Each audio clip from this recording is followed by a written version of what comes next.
Welcome from the deep. I am Mike Finder. And I am Book of Brett. And today we're going to be doing something a little bit different. We've only done one of these type of videos before. Today's going to be a discussion topic video. If you would like to hear... Have we really only done one of these? Yeah, we've only done one, which was our Blu-rays and DVDs already dead. We will go ahead and link that down in the description and up top here right now. That is the only other discussion video we've ever done. Most of the other stuff on this channel are movie reviews. So... this is a different type of video for us. If you are interested in hearing this in a podcast form, audio only, you can catch all of our podcast episodes on Spotify and any of the other podcatchers that one would use to do such a thing. If you are only listening on audio, go ahead and make sure you check out our YouTube channel, because there is a lot of content on the YouTube channel that does not make it over to the podcast side of things. With all that out of the way, today we're going to be talking about the problem with elevated horror. Now, I do not want the title to mislead everybody and to get a bunch of hate clicks automatically, because I am personally a huge fan of elevated horror myself. This is one of my favorite subgenres of horror. And so just to get that out of the way, we are going to be talking about the problem with it. But we are also going to be talking about the upsides of it as well. I know that, Brett, you're not nearly as big of a fan of elevated horror as I am, right? Well, is that true? So I had this misconception of what elevated horror really was, because I feel like a lot of people, when I hear the term elevated horror, it turns me off from the movie because of how unbelievably pretentious it sounds. Right. And to me, elevated horror has always been this thing where it's horror being sacrificed for the sake of getting a message across. And I have found recently that that is not what elevated horror is. And so I would actually say that the biggest problem with elevated horror is the misconception that's inherent in a term like elevated horror. I think that's the biggest problem, because when I went online and I started looking up movies that were considered elevated horror, I went, I like all of these. Well, all of them. This is what's interesting, right? What I would like to do is I want to start out with what elevated horror is and actually define what we're going to be talking about today. That way we're kind of all on the same page here, and none of us have misconceptions as to what it was. Because when we started talking about doing this episode, like you said, you had told me what you thought elevated horror was, and I told you, oh, that's not what I thought it meant at all. So, right, and apparently that's what the internet thinks too, because when I went on Reddit and started a thread on there and got a pretty good response, and that's what I did for the last discussion video we did, because I think it's a really good place to kind of have these discussions and get a vibe for what other people think of things. And usually, especially on Reddit, as far as like the movie side of things goes, if you present a topic for people to discuss, usually you're going to get a pretty good productive response and discussion going. And that's what happened. And that's what I found out. Like, when I asked people, what do you think of the elevated horror genre, the vast majority of people were giving me responses where I'm sitting here going, this isn't what I thought it was at all. This is, and I feel like a lot of people were also responding saying, like, you know, it's this kind of blanket term that doesn't really mean anything. Somebody actually posted a Joe Bob Briggs quote that says something to the terms of, elevated horror is a term for people who don't like horror to explain the horror that they like. And I think that's a really, the more I looked into it and the more I talked with people on Reddit, it's not an intention in the filmmaking process to make an elevated horror film. It's basically a byproduct of the people watching it to describe what they watched. Well, I have always thought of it as kind of a different name for art house horror. That's what I have always thought of it as. Right. And that's, yeah. And because that's what I've always thought of it as, I've never kind of understood the hate, because it's just another term for a thing that already existed.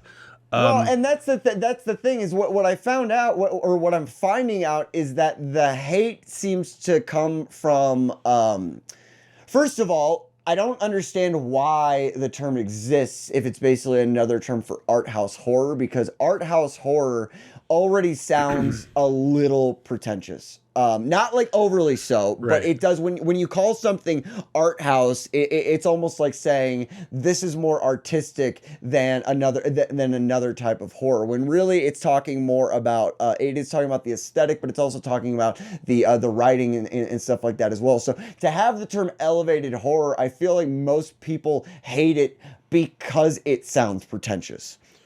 Yeah, And I definitely agree with that. and that's why I think a lot of people hate the term elevated horror. And I gotta say, even after looking into it, it's the reason why I hate the term elevated horror now. Because it's this term that doesn't need to exist, that almost like automatically turns you off from something that otherwise, you might not have been turned off from. Well, I will say, we are not the only ones that do not understand what elevated horror means. This article is from IndieWire here, and it says John Carpenter has no idea what elevated horror means. Quote, I can guess what it means, but I don't really know. And James Wan said the same thing. That to me makes me feel a little bit better, because I think, the term art house horror has been around for a really long time. Avant-garde is another good name for it, I think. Yep. These are all names for things that already existed, and I think elevated horror is genuinely just a name to dumb it down for people that don't really know avant-garde and art house horror. Yeah. And I think that might be the problem with it, right? And this IndieWire article, it says the term, quote, elevated horror came around in 2019 to describe the wave of horror movies, mostly A24 produced, shocking, that imbued their storytelling with metaphor and strong craftsmanship over jump scares and schlocky twists. By then, we had Get Out, plus A24's The Witch, Hereditary, and Midsummer. Never mind, the art house was already a term dating back to the German expressionist films of the 1920s. Yep. And this is what bothers me so much, is that this is a term for something that already exists. And like I said, I think elevated horror makes it seem like it's this brand new subgenre of horror, which makes people kind of like Joe Bob hate on it unnecessarily, because it's something that has already existed. And and I'm not saying Joe Bob doesn't know what he's talking about. He clearly knows more than both of us put together, like combined. Yes. That dude is a walking encyclopedia of horror knowledge. And so far be it for me to argue with the guy, but I think the term makes people hate on the whole, I don't even know if you'd call it a subgenre, but makes people hate on the whole subgenre for kind of no reason. Well, that's the thing, is I don't think it is a subgenre. I don't even think it's not a genre. I don't think it's a subgenre. I think it's just a description of something either created or perpetuated by people that don't know there's already a term for it. Right.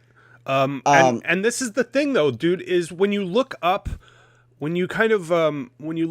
examples, I just Googled examples of elevated horror, and these are all movies that I would describe as art house horror. The Suspiria remake, Hereditary, The Lighthouse, The Witch, Get Out, The Babadook, It Follows, Psycho. These are all movies that I would describe, Rosemary's Baby, The Exorcist, Night of the Living Dead, The Conjuring. These are all movies that I would describe as art house horror, and maybe not Night of the Living Dead and a couple of these others, but or The Conjuring, or The Exorcist, or Psycho. I wouldn't consider any of those actually, art house. I would probably consider Psycho art house horror. Would you? Okay.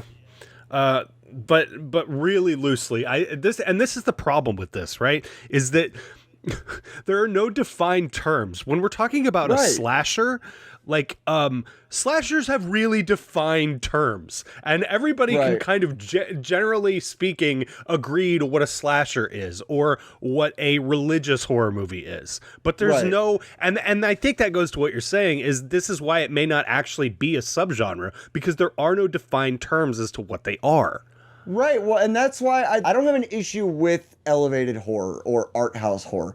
That's not where my issue lies. My issue lies in the term itself, because I feel like the way it's used, if you hear it, you've already got this preconceived idea of what it's going to be going into it, and I feel like that can automatically be a turnoff, because if I hear the term elevated horror, to me, that sounds like they're spending more time on making it aesthetically pleasing or trying to perpetuate a message rather than focusing on creating a movie, like creating a good movie, which it's not. I'm not saying that's what it is. I'm just saying I feel like it can already make something seem pretentious, whereas if something's pretentious, that doesn't necessarily make it bad. It just kind of depends on how that pretentiousness is used and in what quantity.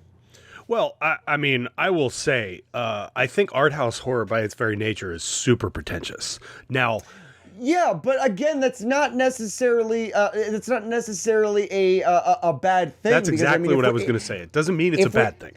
If we look at the term pretentious when applied to a movie, it's saying it's holding itself to a higher standard. What's wrong with that? Nothing inherently, and I think that right. That's what I mean. I think one of the bigger issues here is horror fans, generally speaking, not all horror fans, obviously, but I think horror fans are really super opinionated.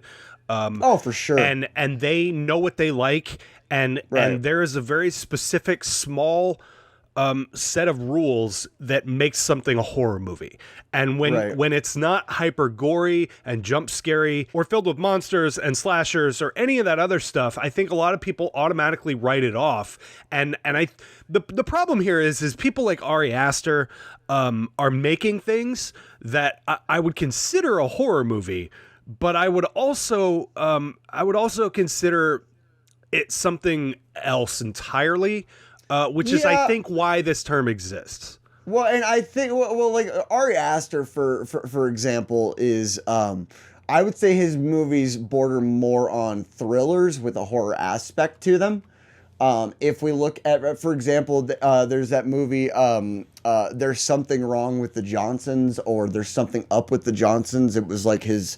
It's a short film? Yep. It's a short film. It's super uncomfortable. It is. Have you watched it? I have, yeah. Oh my God, dude. But again... Something strange. The strange thing about the Johnsons is what it's called. That's what it is. The strange thing about the Johnsons. I don't really think that's a horror movie at all. Like, not even a little bit. Hereditary is another good example. I mean, it's got some horror elements towards the end, but I mean, if I'm remembering it correctly, but for the most part, it's a really, really depressing drama, if anything. It's not even really a thriller. It's more of a drama. I mean, if you remember how it ends, it does get sort of... It does have kind of a horror twist at the end. Yeah. Right. But that's what I said. Is towards the end, it has a horror twist to it. But that's the thing is...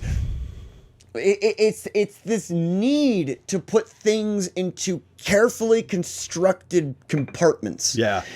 And I think that's where the problem with the term elevated horror comes in, because it's like, if somebody were to tell me a psychological thriller horror, I'm going to understand what you mean. And honestly, that's not too many more syllables than elevated horror. So to come up with elevated horror is almost like making an acronym for a phrase of words that's one syllable each.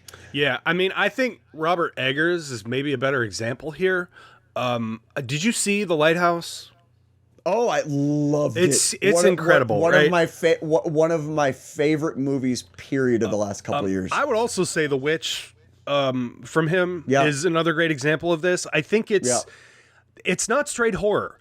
It's not, because there's not a lot of jump scares and gore and kills and all that type of stuff.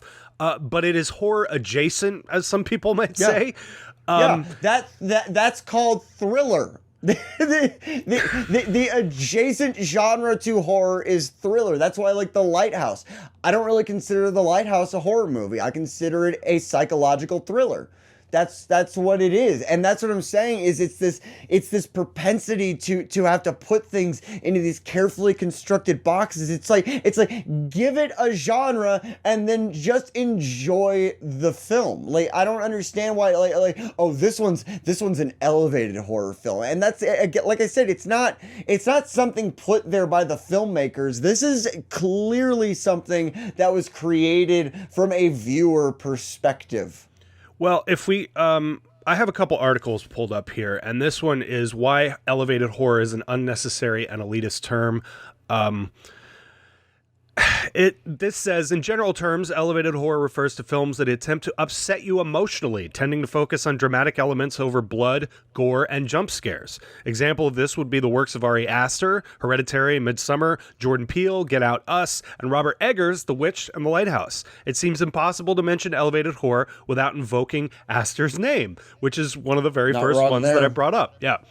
Cementing his films as the definition of the term. It also says, to your point here, I'm also not sure why it's even used at all, considering there has been a term for this type of horror for many years, psychological horror. Thank you. So here's something I also wanted to bring up. I think Mickey Keating is another phenomenal example of this. I just recently, like last week, watched Off Season. Have you seen Off Season? I have not. Dude, that might be one of my favorite movies of the last few years, and that's not surprising because he is also the same guy that made Darling. Did you watch Darling? No, that was actually, Darling's a really good example of how the term elevated horror turned me off from a movie, which is 100% on me. That's not fair to the film. Right. That's 100% on me for being stubborn and judgmental. Well, how do you mean? Well, because for a long time, up until very recently, if I heard the term elevated horror, I just didn't even want to bother with it. I just assumed I wasn't going to enjoy it,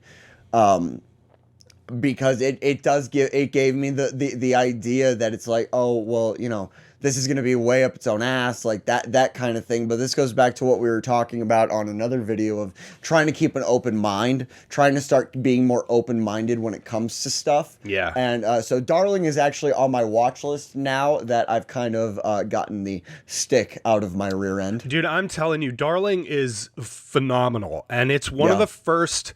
it's one of the first movies a few years ago that I became really aware of kind of the term elevated horror. A lot of these people are saying that it popped up around 2019. I was not aware of it. I, like I said earlier, always considered it art house horror. And when I watched Darling, it wasn't until after I watched it and started to kind of look up art house horror that I even became aware of the term elevated horror. And I think, what was it, like 2021 or something, that it really, really blew up? I can't remember the term. It was mentioned in something. Somebody in the comments will let us know. Hopefully, it was mentioned in something which really made it blow up on film horror or on film Twitter.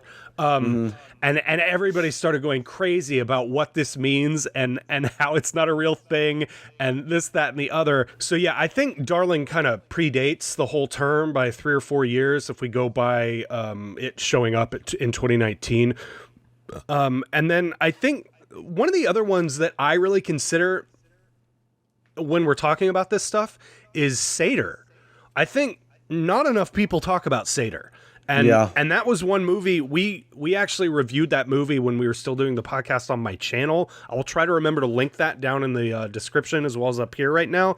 That movie, I think, is a great example of what we're talking about. It has a lot to say. It's shot beautifully. We're going through the mind of the protagonist and all of the different emotional things that he's going through. I actually think that Seder is a great fucking example of art house horror or elevated horror or any of that. While we can say it is sort of pretentious, don't get me wrong, Seder's kind of pretentious, but it's also horror.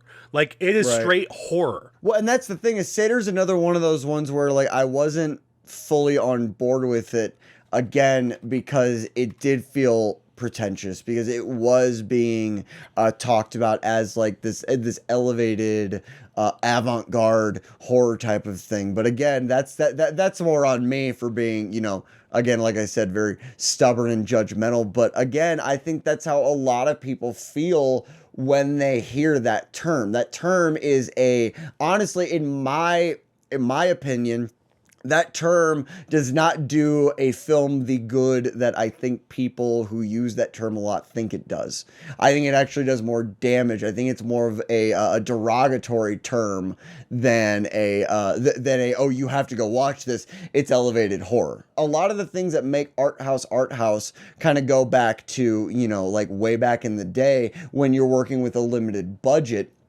and you're going to end up with a different result because you have to get a lot more creative with what you're given. There's no reason why. I mean, the only difference between a studio project and a indie low budget project is going to be the budget. So there's no reason why that should have any determining factor on how the movie comes out. I think what happens is you probably have a lot of projects that could be made as art house, but after they leave the writer's head and they're on paper and handed off to a big budget studio, the writer isn't really the one making those decisions anymore. The producers are now. So I don't think the issue with a bigger budget comes down to, again, the budget of the people involved in it outside the studio. I think it comes down to the studio. Well, I also think of it as more the rollout of the movie. Art house cinemas are something entirely different than like a mall cinema. Mm-hmm. And a lot of the time, something that I would consider an art house movie, whether it's horror or not, is not going to get a massive wide release in the same way that something from a studio will. Well, how can you compete with the 25th Marvel movie? Well, exactly. And this is one of the reasons that a lot of people think that that movies are dying. I saw some, oh my God, I saw like Instagram reel the other day. It was this guy saying that he can no longer focus on movies. He only puts them on in the background so that he can scroll on his phone mindlessly until the movie is over. Jesus Christ, dude. Why? What's the point? Put a podcast on at that point. Well, and this goes over to my point here. Art house, the definition. Art house is a film genre which encompasses films where the content and style, often artistic or experimental, adhere with little compromise as possible to the filmmaker's personal artistic vision. I think that's a great way of putting it. That's a really the good narrative yeah. is often in a social realism style with a focus on the character's contemplation of their existence or immediate concerns. An art house film is typically independently produced outside of the major film studio system. Major studios are reluctant to pour money into projects which are unlikely to return a profit due to the limited, often niche market appeal of the material. And that's what I mean when I say I'm not sure an art house movie can be a studio movie, which begs the term, is art house different than elevated horror? I guess if we're going by this definition, it has to be. This is from wonderfulcinema.com in case anybody was wondering. If we're going wondering. by that definition, but what I'm getting from that definition is that the only difference is that it's not picked up by a big studio because of the return on the investment, which again... it's also the narrative that they're bringing in here, the social realism style with a focus on characters' contemplation of their existence.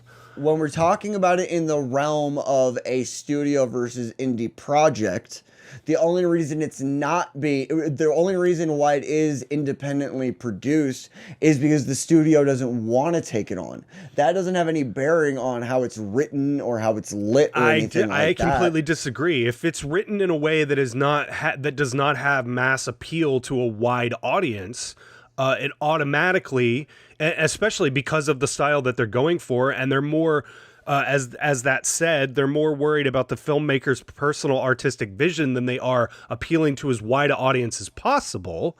I mean, that makes it a huge difference from something like a Marvel movie, which is like made from top to bottom to appeal to as many people as possible, rather than the narrative that the director is wanting to put out there.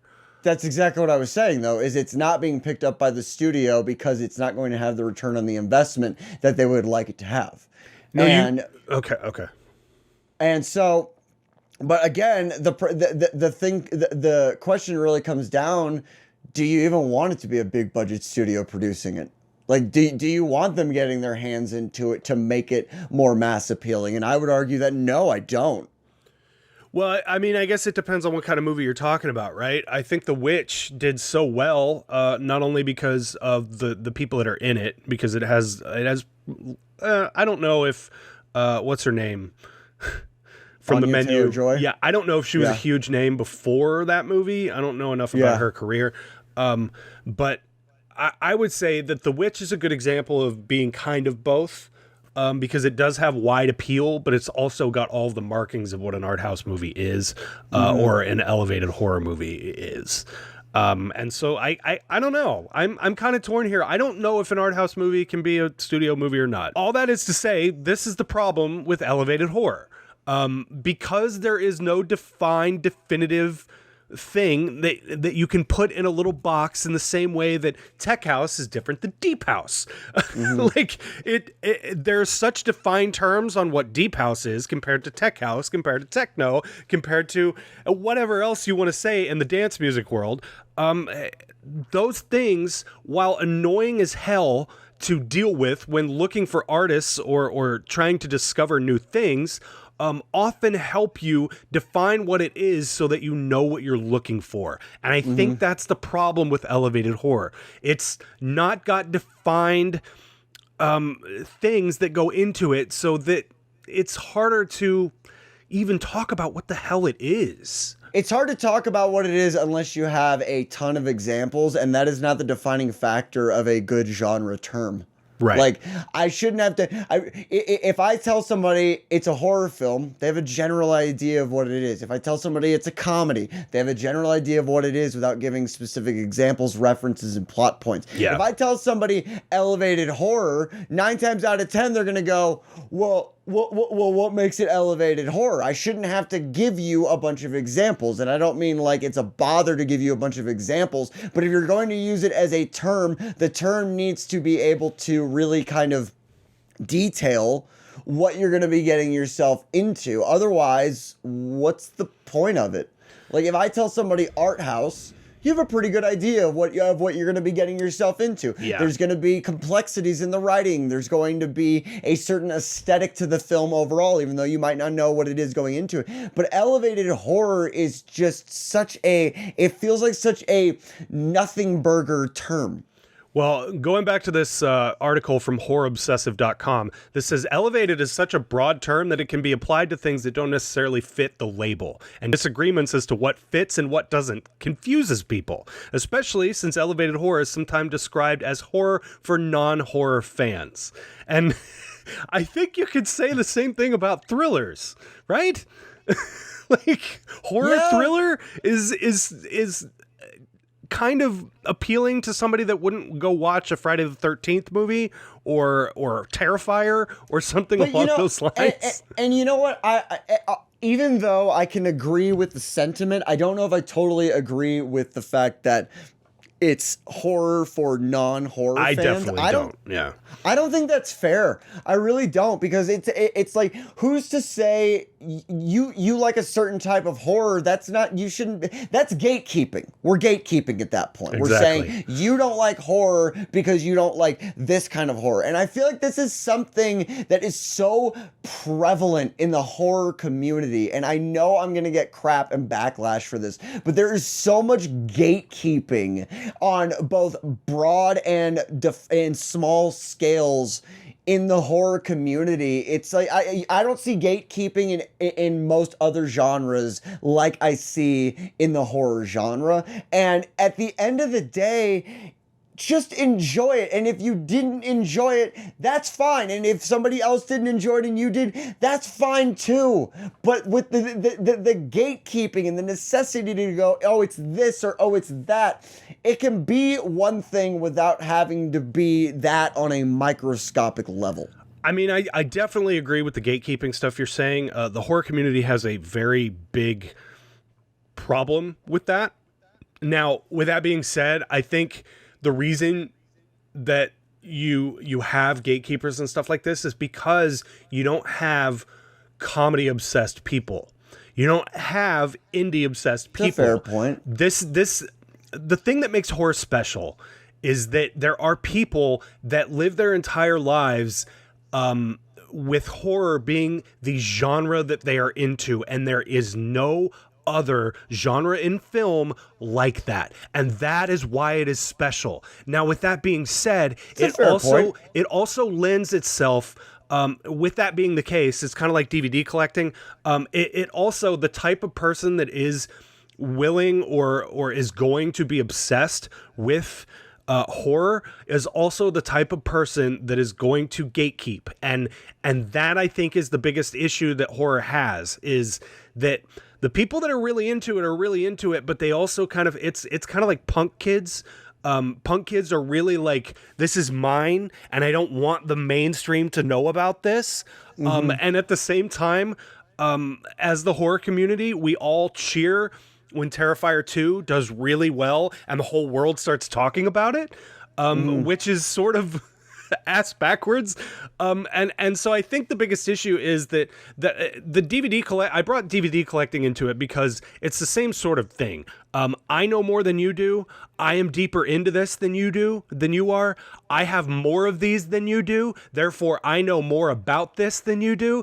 And that is such a close-minded, gatekeepy way of living, and especially something like a film genre. It's just so weird that the horror community, it's also, again, what makes it special, but it's so weird that the horror community is that way, where it's like, we want this to be accepted as a mainstream thing, but also this is mine, and I don't want any of you to know what this is. It's such a weird... I think Jonah Ray put it really well. Punk rock guilt is what he calls it, where you feel guilty about liking mainstream stuff, and therefore you tend to get all super close-minded, and I only listen to this, and this is the thing that I'm really into. It's what turned me initially off of when we were younger, of punk and metal and emo, and all of these things have that same issue, which is why I think horror is different. It is looked at as a lifestyle and a choice as to how people live their lives, because a lot of these people are hyper obsessed. They wear t-shirts, they have horror shit on their walls, they collect these things, they collect vinyl from random obscure movies from the 1970s. All of these things go into why horror is different, but that's also the same thing that makes it cool and special. Well, that's fine. I guess more my issue is the gatekeeping. How do I phrase this? It's one thing to sit there and like love horror altogether, but I feel like with horror in particular, if there's something that you don't enjoy that other people do, or let's say like a vast majority of people enjoy something, let's say, for example, the Scream series. If you don't enjoy something in that series that people love and you don't like it, all of a sudden it's this floodgate opens, and I get it. Like, I get people love it. And that's just an example. There's plenty of other examples, but it's one thing to sit there and go, horror is special to me, but then to sit there and go, you didn't like this specific horror, you don't know what you're talking about, or any other way you want to word it. That's the part where I'm just like, that's a bit much for me. Well, I think the problem is that horror nerds are not necessarily film nerds in the same way. They're genre nerds. And I'm not saying that genre nerds can't be film nerds, because obviously I think we both prove that point, as well as many other hundreds of thousands of other podcasts on both the audio platform and YouTube. But I think the problem is that a lot of people that are really into horror are not into film as a whole. And so they tend to look at these things through a really specific horror lens. That's fair, because as you remember, when we were doing we did a trailer reaction, and we're sitting here like I was sitting here picking things apart from a film standpoint, not from a fan standpoint. Right. And I think that's well, and this is that's a big difference. The thing he's talking about here is our Scream trailer reaction. That's what you were talking about, right? Yep. We did take that down because of exactly what we're talking about. We got bombarded with people that are hyper obsessive Scream / horror fans, and they were so fucking rude about the way that you. Some of them were vile. Yeah. And some of them were vile. And I will say, it's fair to say, I know you're joking when you're being sort of outwardly angry and mean about something. Yeah. I know how to take that, but without the context of knowing who you are. Yeah, but okay, how much context do you need to know when you compare Scream to The Land Before Time? It's a fucking joke. Come on. How much context do you really need? Like, some people are just wound so tight, and that's why I am not apologizing for any of it. I don't think you need to, but it is why we took that video down, in case anybody was wondering. You know, and this is part of what I think spurred this video. The problem, it's not just a problem with elevated horror. What we're talking about here is a problem with the gatekeeping horror community as a whole. And horror gatekeeping in general. Yeah. Just let people enjoy shit or not enjoy stuff. That's the other thing, is all of the stuff that we talk about is opinion based. And because it's opinion based, it is obviously open for people to verse to verse their opinion back at us. And the problem is that a lot of people don't have the context of being on video like this, and they just leave a comment and it comes off as shittier than it might come off otherwise. True. Yeah. And again, they're missing the context of knowing who we are as people, and have never seen any other videos that we've made, so they don't understand the comedy and the anger and all of the stupid shit that we do on a regular basis. Right. So I think that's where this video came from, is this gatekeeping shit has to stop. And this is why I have such a problem with quotes like the Joe Bob quote you brought up. Yeah. It's and what this article says right here, especially since elevated horror is sometimes just described as horror for non-horror fans. Right. You know, I think being a horror fan in general, you have a tendency to look at stuff like punk rock kids do. This is mine, and it's special, and I don't want the whole world to know what this is. And then somebody like Ari Aster makes something like Midsummer, or Robert Eggers makes The Witch, and you think to yourself, this isn't horror. This isn't what I love about horror. This is appealing to a wide mainstream audience, and I don't like it. And then we cheer when something like Terrifier 2 does well. It's confusing, and and I don't understand it. And everyone is allowed to have their own opinions. I get that, but the gatekeeping thing is just something completely different, and I think that's what we're talking about here with this elevated horror stuff. The problem is the term elevated automatically brings up this visual of I am above you. I am elevated above you, and so it automatically, I think, makes people defensive. I am above horror. I am elevated above this low-tier art that you like, where people get killed, and it makes horror fans pissed off, and that I totally understand. Yeah, well, because it's one thing to sit there and go, I like horror. It's another to sit there and go, I like horror, but I don't like this type of horror. It's the exact same argument for people who do like elevated horror, who don't like other horror. It's the same. It's two sides of the exact same coin. Yeah. To sit there and go, I like this, but I don't like this because it's called one thing and it's a certain way, is the exact same thing as going, I like elevated horror, but I don't like slashers and bloody, gory horror. It's the same argument. You're making the exact same argument as the other side that you're arguing against. Horror is horror, and there are different types within it, just like there are different period pieces. There are different types of biopics, or biopics, whatever you want to say. It's a genre, and within that genre, people look at genres as a world of a type of film. Genres are a universe with worlds inside of them called subgenres. And to sit there and go, you're not a true horror fan because you don't like this form of horror that I like, or you like a form of horror that I don't like, it's mind-bogglingly nonsensical. Yeah, can you imagine if you were really, really into found footage stuff, and then all you did was talk about how stupid the people that are into slashers are? Can you imagine that? That's just such a silly thing to, like, I'm dying on this hill. This is the hill I choose to die on, and I don't understand it. So No, and again, it's not. I mean, like, I don't want to like attack people make it sound like we're attacking people in the horror community or anything like that. no, Because we're not. because we're also part of it. We both Yes. love horror movies. Yes. All types of horror movies. Yep. And we're not attacking the horror community. We're attacking the people that are the gatekeepers within the horror community. Because it's not the vast majority of the horror community. It's the small minority, the vocal minority.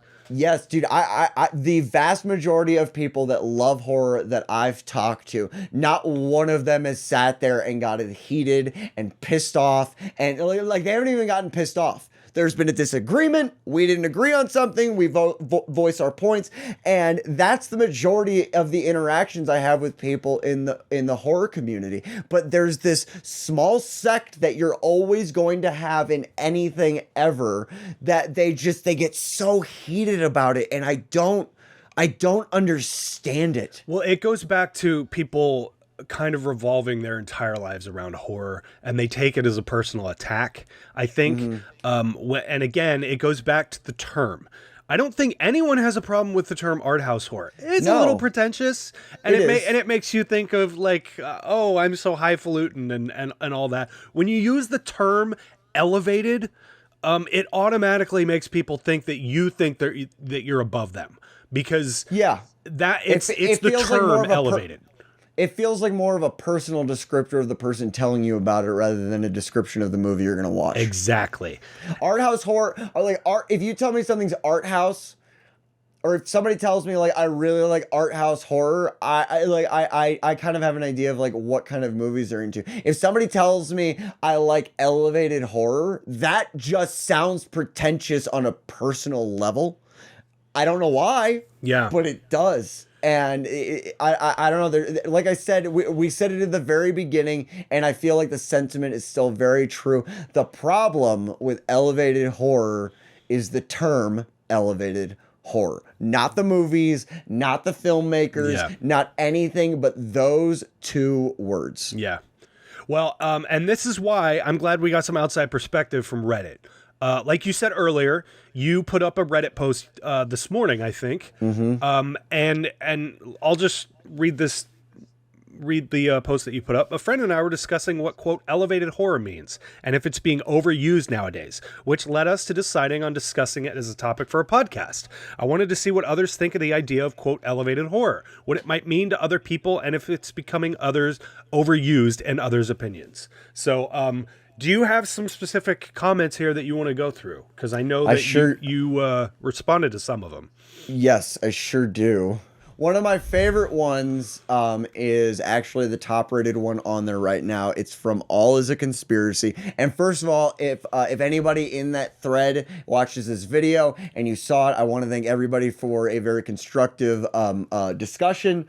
A very positive discussion. So, and that's why I like a lot of the movie communities on Reddit. But their first sentence is what makes me love it. I think elevated horror is the largest insult and most pretentious navel-gazing term ever. Which I just love that, navel-gazing. First moving pictures have always included horror right from the start. Trust me, we didn't wait until 2019 to start making films that were artsy in the horror genre. The fact they think horror has always been about Jason or Hatchet makes me think they don't even know film. Horror has always encompassed different subgenres, and your bullshit self-aggrandizing label of better horror makes me not want to watch your shit, because it's most likely not as elevated as you think, just slow-moving and without a proper ending. That's so accurately represents what we've been talking about with the term elevated. Almost completely, which takes me again back to the idea that elevated horror is not something most filmmakers, I think, have in mind when they're going to create something. They want to create something that falls within the confines of elevated horror, but not with the mentality of this is going to be elevated. This is going to be is going to appeal to someone with a higher brainwave length or something like that. This is not only for people that get it. Yeah, exactly.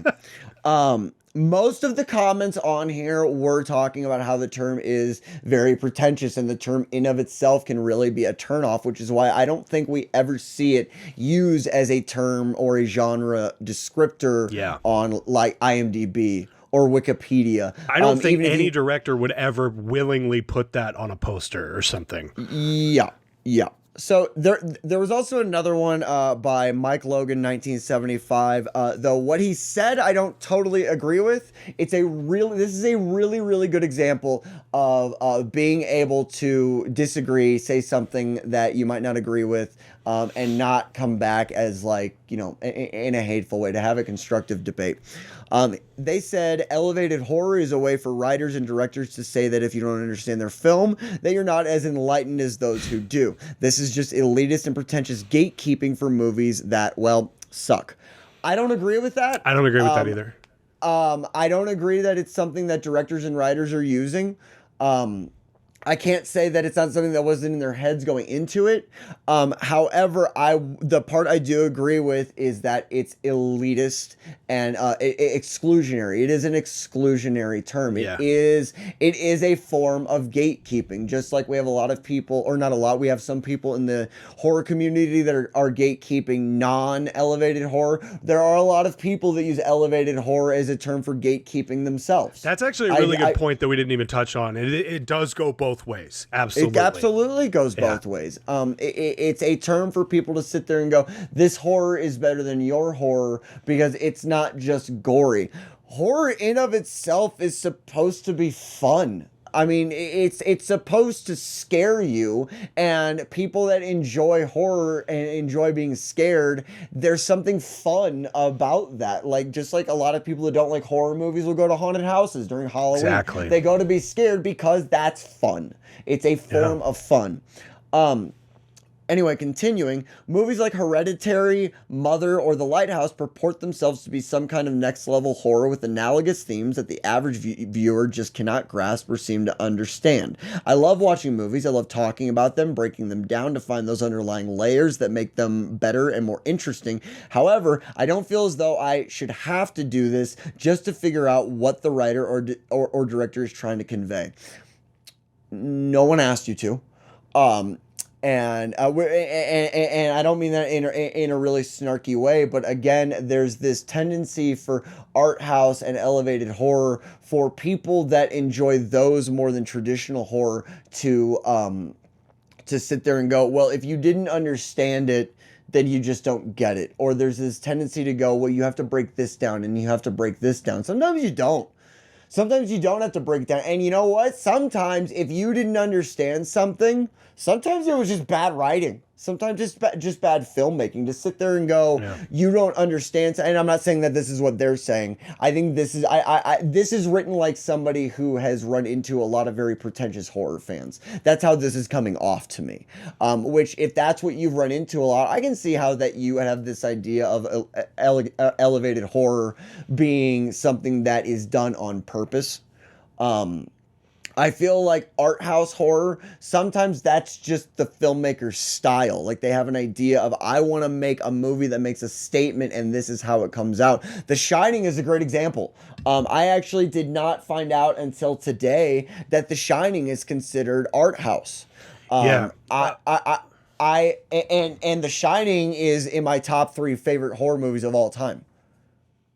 I think another really good example of that is Eraserhead. Eraserhead, I think, is probably one of the more OG art house movies that I think of when I think of the term, because it has a lot to say. It's beautiful and highbrow, but it's also wacky, and it hits all of the markers of something that I think of as art house horror. And it does make you think. And the writer and director is trying to convey a specific idea behind that movie without actually just outright saying that thing. David Lynch recently became a father when he made that movie, and a lot of it is about him freaking the hell out about becoming a father, and it's, man, it's just a matter of how you perceive it. And I can see somebody not liking Eraserhead or The Shining for the things that it's trying to say in the background, the subtext of the movie. But I also don't agree with this. He does continue, if I have to read an article or watch a YouTube video to understand a movie that is so far out into left field that I can't enjoy it upon an initial viewing, those filmmakers have failed. I don't think that's the case. I mean, No. I think if somebody does that, all they did was not spell out everything that they wanted to say to you. Yeah, and that I is think not that, necessarily a bad thing. and I think that's a byproduct of the day and age we're living in with movies in general. Marvel if movies it's not, and whatnot. Yeah. It's Marvel movies. Again, this is why I've said, and this is, you know, on a side note, I cannot believe the amount of crap we've gotten from non-Marvel people when we talk more shit on Marvel movies than anything else. What's I funny cannot about that is the type of person that's really into a Marvel movie, generally speaking, of course, excluding the hyper hardcore nerds, are not the people sitting around watching podcasts about movies. That's fair. That's fair. But again, I really do think it's a byproduct of the day and age we live in with film now, where it's, I mean, we're being, the new thing is biopics. We're getting a new biopic like every 6 months, it feels like now. And those are really easy to watch and to understand, because usually they're about people that everybody knows about and already has like information about. So you're just kind of watching events unfold. And that's the biggest thing, is there's a difference between watching events unfold and consuming the details of those events as they unfold. Yeah. And that's the problem with a lot of movies nowadays, is it's just, you're just watching things take place on screen, and the second something comes along that actually makes you have to relate to anything, I feel like it's a turnoff for people. If you have to sit there and go, oh, I have to go watch something to understand what was going on, and you consider that a bad thing, what are you doing? Why are you watching? Well, not why are you watching movies? That sounds exclusionary. But I feel like we're in this realm of such easily digestible media now that I think it's ruining what film is, and that's an art form. Yeah. Film is an art form, and you're not gonna like everything. Like I don't like everything in like the realm of painting. Picasso, I don't get it. I don't get it. Everybody thinks he's one of the greatest painters ever, and I don't get it. I think his art was simple at best in his later years. That's honestly, exactly how I feel about Andy Warhol. Exactly. Like it's simple. It's easy to digest. Therefore, it's popular. Yeah. The things most people on a on in a general theme, they don't want stuff that's going to make you think, and that's okay. It's okay to sit there. It's like with sports. Like you had a rough week and you watch sports. You don't have to really digest much if you don't want to, and it's a way of escaping. And I get that, but if that's your thing, that's fine.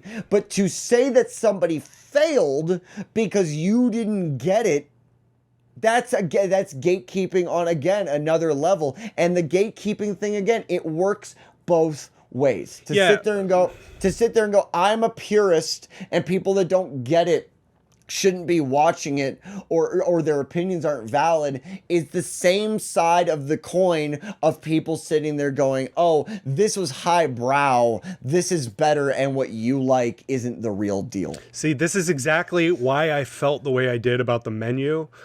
Like, this is everything we're talking about right here is exactly why I felt that way. I did. We will link that up top and down in the description below if you want to hear that. But I also really agree with this other comment here, Red Wheels. So Mike's talking about this one from Red Wheels. Says, I prefer the term art house horror because somehow it sounds less pretentious. I think it's basically a term to distinguish films like The Witch, Hereditary, things like that, from horror icons of the past, by which I mainly mean the 80s horror classics like Elm Street, Friday the 13th, and Halloween. Basically, it's people saying this is not a slasher film. It's not a jump scare fest. Things are going to move maybe a little slower at first, but the tension is going to build and build. I think it's a good distinction to make because the people making art house or elevated horror today grew up watching 80s slasher films. So true. Yeah. No doubt they were influenced by them in some way, even if it's only in establishing their love for the genre. But these same filmmakers want to do something different, push for something deeper than just a jump scare. I don't see anything wrong with trying to do something deeper with a genre you love, but yes, using the term elevated almost seems like a diss to slasher B movies. There's nothing wrong with loving a good old drive-through horror film. This is why I prefer the term art house horror. It seems like less of a diss. 100%. 100%. We Yeah. said that a few minutes ago. Art house horror seems more like a descriptive term versus an exclusionary term. Yep. Well, I think that was much more long-winded than I think we wanted it to be. But I think all of this is part of the problem with the term elevated horror. You know, I would love to hear what you guys have to say about this, because this is something I've been thinking about. I even made a you should be watching art house horror movies last year for Vlogtober on my personal channel. This is something I'm really passionate about, because art house horror is one of what I would consider one of the top genres in horror for me. I love them just as much as I love a good slasher or a good monster movie or any other B horror movie. This is something that I don't think it's different, and I don't think that it's for for people that don't like horror movies. I think that's silly, and to automatically write it off as something that you know, is kind of for stupid people or for pretentious people or for the mainstream or any which way that you want to go with this whole argument, I think it's dumb. And it is just yet another subgenre, and the difference is it's not a subgenre, but it is. And all of these things are left open for interpretation, and everyone's opinion is valid, and it doesn't mean one person is more important than the other. And we are just as guilty of gatekeeping stuff sometimes as anybody else. We're not saying that we're immune to this whole thing. But it is something that when you notice it and you make a conscious effort to move away from it, you become a happier, less judgmental person. And I think that is the importance of keeping an open mind, which is something that we will be doing more of on this channel going into the future. Can I say something that's good? It's maybe going to piss some people off. Yeah, I'll cut it if it's too obscene. But yeah. I would say after looking, it's not going to be obscene. After looking at the movies that are considered elevated horror, first of all, I've never considered them elevated horror. I consider them art house. I would say I like elevated / art house horror more than just gore fests. I would say it may be my favorite realm of horror, simply because there's so much thought and there's so much thought and detail put into every aspect of it: writing, lighting, directing, those things. That's not to say that it's better, but and the reason I think it's going to piss people. The reason I think it's going to piss people off is because I think they're going to sit and call me pretentious, and I don't care. That's fine. But it's just, I like a film that makes me think and and pulls me in. And not even in the writing, not even in the character development. For me, the cinematography of art house horror makes me like it more, but that's because I work as a camera operator and DP. And so from that aspect of things, that's what makes me like art house and elevated horror more. But there are also examples of art house that I'm not crazy about, like A Girl Walks Home Alone at Midnight, when we watched that at night. Sorry. I'll link that below. That was also before we started this channel, and it's on my channel. That's a really, really good example of, I think, what people are thinking when they think art house and elevated horror, where everything about it feels pretentious. And again, it's not that it is, it's how it feels. And I think that's that's the thing, is when we say it feels this way or it felt this way, people are taking that as us saying this is the way that it is and you're wrong if you feel differently. And that's not the case.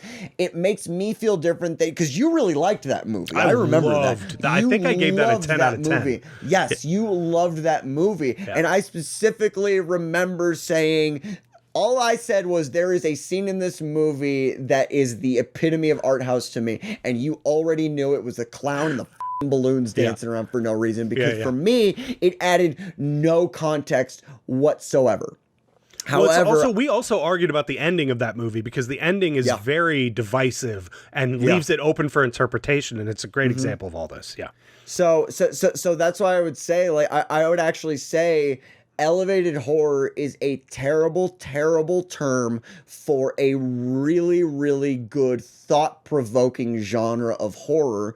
But it's also not the one that I'm not going to sit here and say, you know, like I only watch elevated horror. Sometimes I don't want to sit there and watch something that makes me think. Sometimes I want to watch 5 teenagers get ripped to pieces over the course of an hour and a half. Exactly. But that's not to say one is better than the other, because that would be gatekeeping. But you can say I prefer something over this without saying it's real or it's not real. Okay, well, I mean, I definitely agree. There's room for everything here.